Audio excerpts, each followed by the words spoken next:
Ce podcast est offert par la mutuelle Smatis. Face à deux devis de santé qui affichent des garanties strictement identiques, on observe très souvent des écarts de prix qui sont assez significatifs. L'objectif aujourd'hui, c'est de comprendre exactement ce qui structure le tarif final, au-delà de ce qu'on voit sur le papier. Bonjour. C'est vrai qu'au moment de comparer, seul le montant global de la cotisation saute aux yeux. Oui, on a tendance à ne regarder que ça en général. C'est ça. Mais pourtant, cette somme, elle finance toute une architecture administrative et réglementaire. Le niveau de remboursement écrit sur le devis, c'est en fait qu'une toute petite partie du prix. Et c'est une situation qui revient très souvent chez les souscripteurs. On se dit facilement j'ai trouvé moins cher ailleurs. Qu'est-ce qui, au sein même d'un organisme, vient gonfler ou réduire ce tarif pour des prestations comparables? La première grande différence, elle réside dans les coûts de fonctionnement. Un organisme qui s'appuie sur un réseau d'agences physiques avec des conseillers sur place, il a logiquement des charges immobilières et salariales beaucoup plus importantes. Oui, contrairement à une offre qui serait totalement en ligne, hein. Absolument. Et puis, la façon d'organiser le service client joue énormément aussi. Un accompagnement personnalisé, situé en France, ça n'a pas du tout le même impact tarifaire qu'un centre d'appel externalisé. D'accord. Et j'imagine que l'intervention d'un courtier pour trouver son contrat, ça fonctionne sur le même principe, hein. Oui, voilà. Le courtier fournit un service pour trouver la couverture la plus adaptée, et ce conseil, il a une valeur financière. Son intervention génère un coût supplémentaire qui est intégré et réparti dans la cotisation mensuelle. Et ce qui est somme toute assez logique, hein. Et à cela, il faut aussi ajouter les frais de gestion interne de l'organisme, comme le maintien des plateformes numériques ou simplement le traitement administratif des dossiers. D'accord. Donc toute cette infrastructure pèse lourd sur le devis. Mais est-ce que les organismes sont totalement libres de fixer leur prix? Il y a bien des contraintes légales imposées par l'État qui touchent tout le monde de la même manière, non? Oui, le cadre réglementaire et fiscal est même très strict.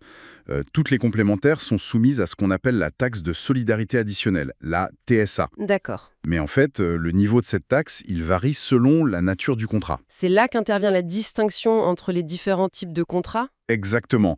Pour encourager les patients à suivre le parcours de soins coordonné, le gouvernement applique une taxation allégée sur les contrats dits responsables. Comme le fait de consulter son médecin traitant avant d'aller voir un spécialiste. C'est ça, hein? C'est exactement ça. À l'inverse, un contrat non responsable va subir une taxe supérieure. Et cette différence fiscale, elle se répercute mécaniquement sur le devis final. Ce qui soulève un autre point important. Parfois, on voit des structures très légères proposer un tarif d'appel extrêmement bas à la signature. Est-ce que ce prix il est garanti sur le long terme? Non. Un tarif très attractif la première année, ce n'est jamais figé. Il faut savoir que la tarification, elle évolue dans le temps pour s'adapter au risque. Avec l'âge notamment. Oui, voilà. Avec l'avancée en âge, la probabilité statistique de recourir à des soins onéreux augmente inévitablement.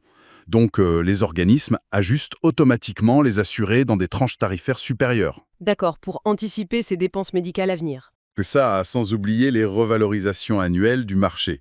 Donc, il faut vraiment se méfier de l'illusion d'un prix bas, surtout avec les offres promotionnelles de lancement. Oui, tout à fait. On voit couramment des offres proposant des mois de cotisation offerts, mais ce manque à gagner pour l'organisme, il est souvent lissé, c'est-à-dire mathématiquement réparti, sur les mensualités des années suivantes. Ah oui, donc le coût réel devient vite supérieur au prix d'appel initial, en fait. Voilà. Et un autre danger, ce sont les formules qui intègrent par défaut des niveaux de couverture très élevés pour des soins spécifiques, des soins que la personne n'utilise pas nécessairement et sans possibilité de les retirer. Le résultat, c'est une cotisation élevée pour des options inadaptées. Si on résume, la cotisation ne finance pas uniquement des remboursements médicaux. Elle reflète l'architecture de l'organisme, la qualité de l'accompagnement, la fiscalité gouvernementale et l'évolution mathématique des risques liés à l'âge. C'est un ensemble totalement indissociable. Bien comprendre ces mécanismes, ça permet de choisir un contrat pérenne sans se laisser surprendre par les réalités des coûts sur la durée. C'est très clair. Ça invite d'ailleurs à vérifier les garanties de santé actuellement en cours pour s'assurer qu'il n'y a pas de facturation pour des options inutilisées depuis des années. Les conseillers Smatis sont disponibles par téléphone au 0 977 400 400.